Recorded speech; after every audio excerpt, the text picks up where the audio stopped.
مجلس میں علی المرتضیٰ کی بات کیوں نہ کریں؟ جب محبت علی سے کرتے ہیں تو بات کرنے میں کیا حرج ہے؟ ہم محبت علی سے کرتے ہیں کہ نہیں کرتے؟ صدیق اکبر سے کرتے ہیں کہ نہیں کرتے؟ عمر فاروق سے کرتے ہیں کہ نہیں کرتے؟ عثمان غنی سے کرتے ہیں کہ نہیں کرتے؟ ہم صدیق سے بھی کرتے ہیں، فاروق سے بھی کرتے ہیں، اور عثمان غنی سے بھی کرتے ہیں، لیکن آؤ ذرا ان سب کے سردار ابو بکر صدیق سے پوچھتے ہیں۔ صدیق اکبر کہتے ہیں النظر الی وجہ علی عبادت، تم علی سے محبت کرتے ہو، صدیق سے کرتے ہو، عمر سے کرتے ہو، فاروق سے کرتے ہو، لیکن صدیق اکبر سے بھی تو پوچھو صدیق تم کس سے محبت کرتے ہو؟ صدیق نے کہا النظر الی وجہ علی عبادت، تم مجھ سے محبت کرتے ہو، میں علی کا چہرہ دیکھ دیکھ کر عبادت کر رہا ہوں۔ میں تو چہرہ علی کو دیکھ کر عبادت کرتا ہوں، چہرہ علی کو دیکھ کر۔ بولیے جن کا تعلق کسی بھی ولی سے ہے ذرا وہ بولے۔ یہ اللہ نے جو ولی نام رکھا ہے نا، یہ بھی بڑا سوچ سمجھ کر رکھا ہے، اس لیے کہ ولی اور علی دونوں ملے ہوئے ہیں۔ ولی ولی نہیں ہوتا جب تک نگاہ علی کی نہ ہو جائے۔ دیکھیں نا، میں یہ نہیں کہتا کہ اللہ نے شاعرانہ اصطلاح استعمال کی ہے، نہیں، اللہ اس سے پاک ہے۔ یہ تو شاعروں کا کام ہے نا کہ وہ قافیے ردیف ملاتے رہتے ہیں، جی اللہ اس چیز سے پاک ہے، لیکن اللہ جیسا تو کلام بھی کسی کا نہیں ہے نا۔ جبھی تو جب اپنے پیاروں کا کوئی نام رکھا تو ولی رکھا، پیاروں کا نام رکھا تو ولی رکھا، جب ان کے شیخ کا نام رکھا تو علی رکھا۔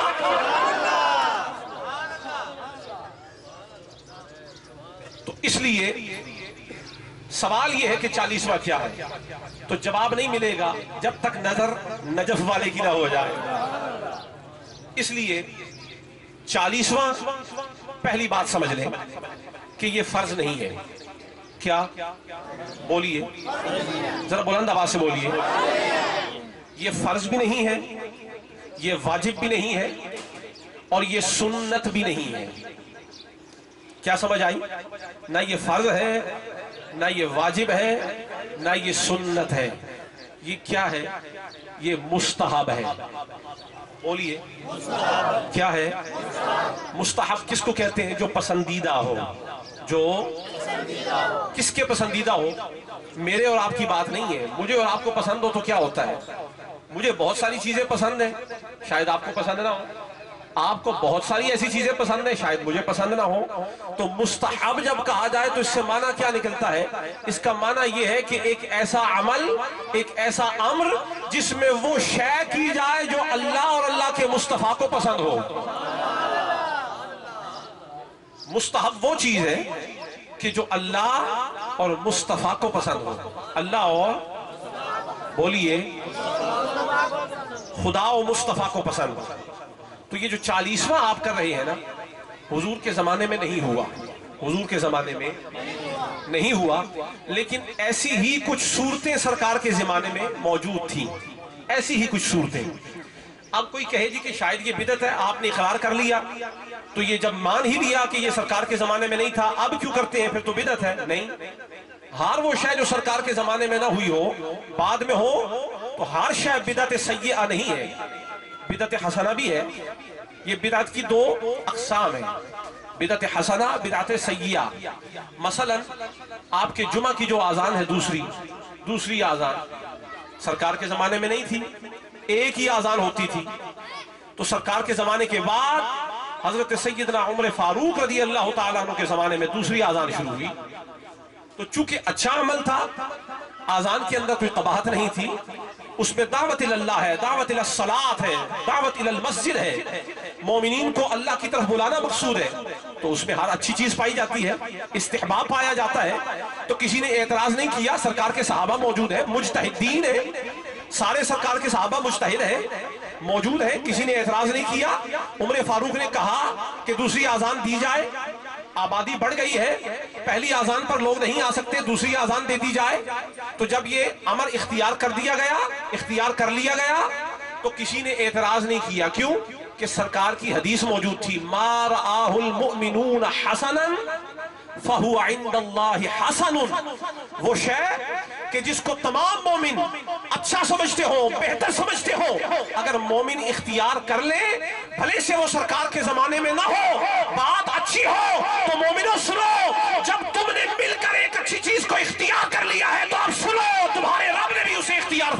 ہے.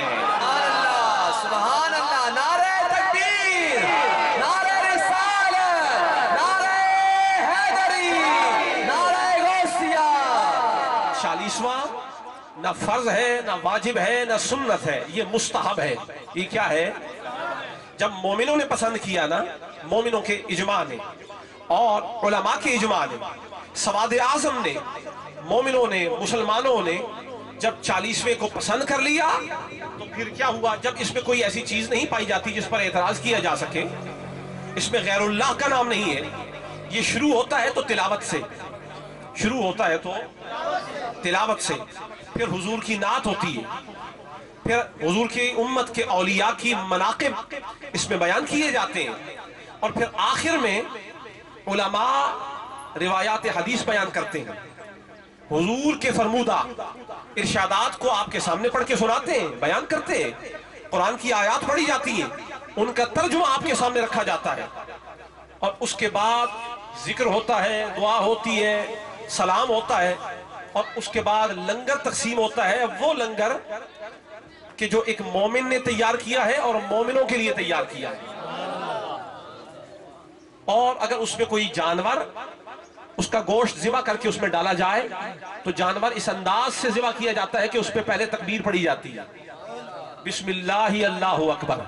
کیا پڑھا جاتا ہے؟ مرنے والے کا نام نہیں لیا جاتا. یہ کہا جاتا ہے کہ اس کے لیے رہے تاکہ اس کا ثواب اس کو پہنچ جائے، لیکن یہ ہے اللہ کے لیے.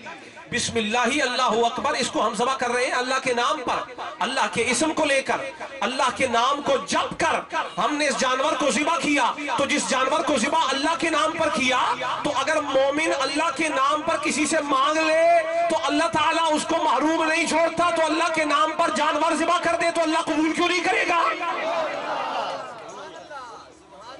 تو وہ ذبح کیا جاتا ہے.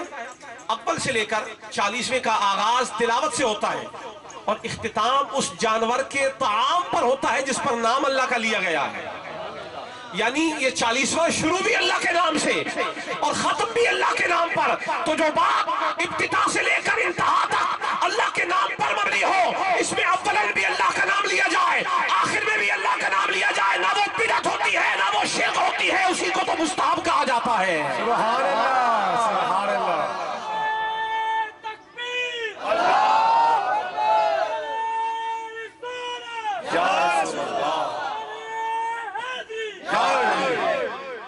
میرا پیغام آپ تک پہنچ رہا ہے، پیچھے والوں تک پہنچ رہا ہے نا. میں 40ویں پہ رسمی تقریر کرنے نہیں آیا، میں آپ کو سمجھانے، محدث کا بیٹا ہوں نا، ایک محدث کا بیٹا ہوں، اور میں ذمہ دار ہوں اس بات کا کہ جو آپ کے سامنے میری زبان سے اگر لفظ ادا ہو گیا ہے، بحمد اللہ تعالیٰ پوری احتیاط کے ساتھ، پوری ذمہ داری کے ساتھ میں اس کو ادا کر رہا ہوں، اور اس پر میں دلائل، براہین قرآن و سنت سے پیش کرنے کا ذمہ دار ہوں. اور میں نے آج آپ کو یہ بتا دیا ہے، سن لو فیصل ٹاؤن والوں، جوڑے پل والوں، یہ جو 40ویں کی مجلس تم سجا کر بیٹھے ہو، اگر مصطفیٰ کے زمانے میں نہیں تھی تو کیا ہوا؟ اسی کی صورتیں مصطفیٰ کے زمانے میں تھی، اسی جیسے انداز مصطفیٰ کے زمانے میں تھے. اس میں اللہ کا نام لیا جاتا ہے، نام مصطفیٰ لیا جاتا ہے، ولیوں کا نام لیا جاتا ہے. اب اعتراض کرنے والے کو بتانا ہوگا کہ تجھے تکلیف خدا کے نام سے ہے یا تکلیف مصطفیٰ کے نام سے ہے.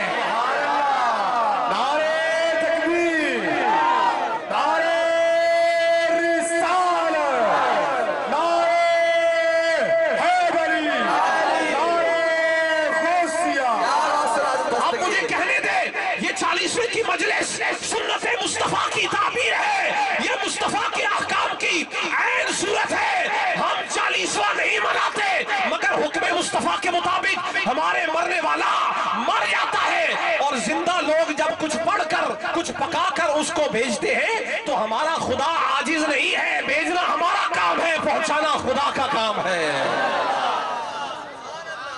خدا پہنچاتا ہے. خدا بولیے، خدا ذرا اونچا بولے، خدا. خدا کی رسائی کہاں تک ہے کسی کو معلوم ہی نہیں ہے. معلوم ہے نہیں. تو یعنی خدا اگر کسی چیز کو کہیں پہنچانا چاہے وہ وہاں پہنچاتا ہے جہاں عقل بھی نہیں پہنچتی. اور مجھے دوسرے لفظوں میں کہنے دے وہاں پہنچاتا ہے کہ جہاں یہ بدعت کا الزام لگانے والا بھی نہیں پہنچتا، اور خدا وہاں پہنچاتا ہے جہاں کوئی ہوائی جہاز بھی نہیں پہنچتا، اور خدا وہاں پہنچا سکتا ہے جہاں تک کسی کی عقل کی پرواز بھی نہیں پہنچتی۔ تو جب یہ کام ہی خدا کا ہے تو تمہیں تکلیف کیا ہوتی ہے؟ ثواب ہم دعا کے لیے ہاتھ بلند کر کے، مولوی اگر تیری ذمہ داری لگاتے اور تو نے پہنچانا ہوتا تو بھلے سے نہ پہنچاتا۔ بابا یہ تو کام ہی غلام مصطفیٰ کا ہے، ہم دعا کرتے ہیں ہمارا خدا پہنچایا کرتا ہے۔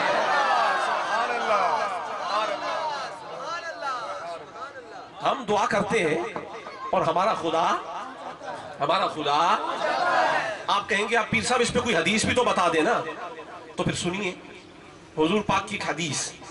ایک بڑے بزرگ گزرے ہیں ہمارے عقیدے کے، وہ درس حدیث دے رہے تھے، اور اسی درس میں جس طرح آج آپ میرے سامنے بیٹھے ہیں نا، اسی طرح حدیث کو سننے والے لوگ ہر درس میں آتے ہیں، تو ہر طبقے کے آتے ہیں۔ تو وہ حدیث بیان کر رہے تھے، انہوں نے کہا کہ یہ ایصال ثواب یہ مردے کو یا میت کو قبر کے اندر موصول ہو جاتا ہے۔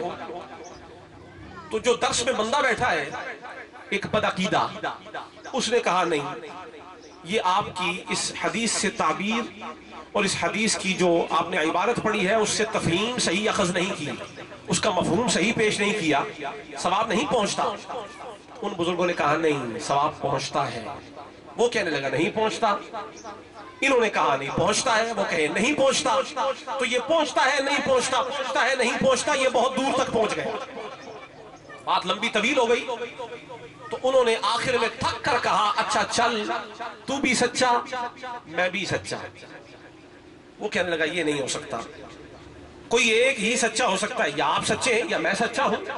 انہوں نے کہا نہیں، چونکہ میں حدیث سے یہ مفہوم پیش کر رہا ہوں نا، تو میں نے کملی والے کی ایک اور حدیث بھی پڑھی ہے کہ جس میں یہ ثابت ہوتا ہے کہ تو بھی سچا ہے اور میں بھی سچا ہوں۔ اس نے کہا وہ کیسے؟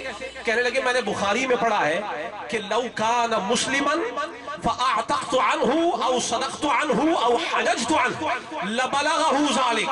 اگر مرنے والا مسلمان ہو اور اس کے پیچھے کوئی مسلم، اس کا بچہ اس کے لیے کچھ پڑھ کے پیش کر دے، لو کان مسلما، اگر ہو مسلمان مرنے والا، فاعتقت عنہ، اگر اس کی طرف سے کسی غلام کو آزاد کیا جائے، حججت عنہ، اس کی طرف سے حج کیا جائے، اور اگر اس کی طرف سے صدقت عنہ، صدقہ دیا جائے، غلام آزاد کرو، حج کرو یا صدقہ دو، اگر مرنے والا مسلمان ہو تو اس کو پہنچ جاتا ہے۔ تو حدیث سے پتا چلا کہ مرنے والا مومن ہو تو پہنچتا ہے، میرے مرے ہوئے مومن تھے ان کو پہنچتا ہے، تیرے نہیں ہوگے جبھی تو نہیں پہنچ رہا ہے۔